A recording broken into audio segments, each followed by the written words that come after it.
Hello. ആ എന്താ വിളിച്ചത്? ഓ, അതെയോ. ആ, ഒരു മിനിറ്റ്. ഒരാൾ വിളിക്കുന്നുണ്ട്. ഞാൻ ഇപ്പം ഒന്ന് കട്ട് ചെയ്യട്ടെ, ഒന്ന് വിളിക്കാം.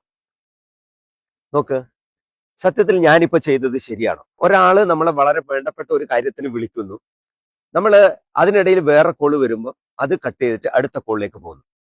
ഇപ്പോ പലപ്പോഴും അതെ, വ്യക്തിബന്ധങ്ങളിൽ പ്രശ്നങ്ങൾ ഉണ്ടാവുന്നത് ഈ പ്രധാനപ്പെട്ട ഒരു ഘടകം മൊബൈൽ ഫോൺ ആവുന്നുണ്ട്. പ്രത്യേകിച്ചും കോളില് നമ്മൾ ഒരാളോട് സംസാരിച്ചുകൊണ്ടിരിക്കുമ്പോൾ നമുക്ക് കോള് വന്നുകൊണ്ടേയിരിക്കുന്നു എന്ന് വിചാരിക്കാം. നമ്മൾ തുടരെ തുടരെ അറ്റൻഡ് ചെയ്തുകൊണ്ടിരിക്കുന്നു. നമ്മൾ ആ സംസാരിച്ചുകൊണ്ടിരിക്കുന്ന ആളെ നമ്മൾ അവഗണിക്കുകയല്ലേ ചെയ്യുന്നത്. അയാൾക്ക് ഹേർട്ട് ചെയ്തിട്ടുണ്ടെങ്കിൽ നമുക്കതൊരു തെറ്റ് പറയാൻ പറ്റില്ല. അതേപോലെ തന്നെ നമുക്കൊരാളെ വിളിച്ചിട്ട് കിട്ടുന്നില്ല, അയാള് ഫോൺ എടുക്കുന്നേ ഇല്ല എന്ന് വിചാരിക്കാം. വളരെ അത്യാവശ്യമാണുള്ള കേസാണെങ്കിൽ നമുക്ക് പെട്ടെന്ന് ദേഷ്യം വരും. പിന്നെ വ്യക്തിബന്ധങ്ങൾ തകരുന്നത് പലപ്പോഴും ഫോൺ ഒരു ഘടകല്ലേ. പണ്ടാണെങ്കിൽ നമ്മൾ ആളുകളോട് സംസാരിച്ചുകൊണ്ടിരിക്കുമ്പോൾ നമുക്ക് നമ്മുടെ ഏത് തരം മാനറിസവും നമുക്ക് പ്രകടിപ്പിക്കാം. മാത്രമല്ല എന്ത് കാര്യങ്ങളും നമുക്ക് പറഞ്ഞുകൊണ്ടിരിക്കാം. അതൊക്കെ ഇന്ന് വന്നിട്ട് ഫോണിലായി. കാരണം കമ്മ്യൂണിക്കേഷന്റെ ഏറ്റവും പ്രധാനപ്പെട്ട ഘടകം ഫോണാണെന്ന് പറഞ്ഞല്ലോ. അപ്പോ ഫോണിൽ വരുന്ന ചാറ്റുകളും മറ്റും മൂന്നാമതൊരാൾ കാണുമ്പോൾ തീർച്ചയായിട്ടും തെറ്റിദ്ധരിക്കാൻ സാധ്യതയുണ്ട്.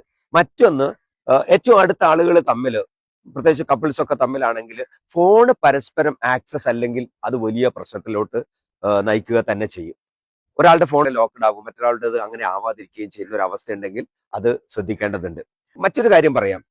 നമ്മൾ ഒരു VIP ആണ് കാണാൻ പോകണമെന്ന് വിചാരിക്കുക. പലപ്പോഴും കാണാൻ പോകുന്നതിനേക്കാളും നല്ലത് ചിലപ്പോൾ ഒരു കോള് വിളിക്കല.